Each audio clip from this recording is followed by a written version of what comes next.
Ito yung aking maswerteng halaman. Ang puno ng laurel. Yan.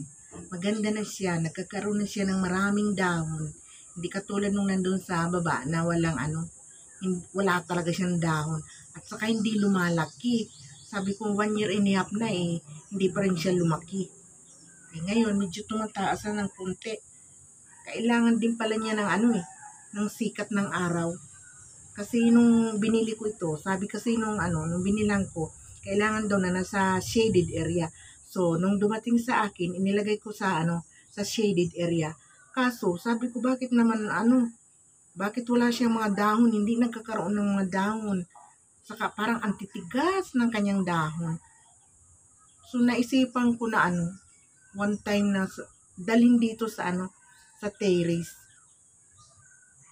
So, ang naisip ko, hindi pala kailangan ito sa shaded area. Kailangan din pala nito ang sikat ng araw. Kasi magmula nung sa experience ko lang.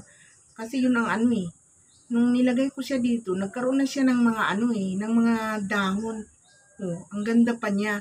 Dati nung nandun siya sa sa shaded area, walang mga dahon at hindi lumalaki. Ito lumaki na siya magwa 1 year and a half na ito sa akin. Sabi ko matagal pa lang lumaki ang laurel. Bali siya? Bali 3 puno yung binili ko. Ayan Dati ito talaga wala ring mga dahon. Lahat sila walang mga dahon. Ngayon nagkaroon na ng mga dahon ganda na.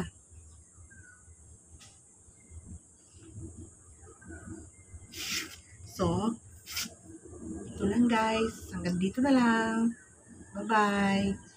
Share ko lang yung aking pag-aalaga ng ng puno ng laurel sa inyo. Bye-bye.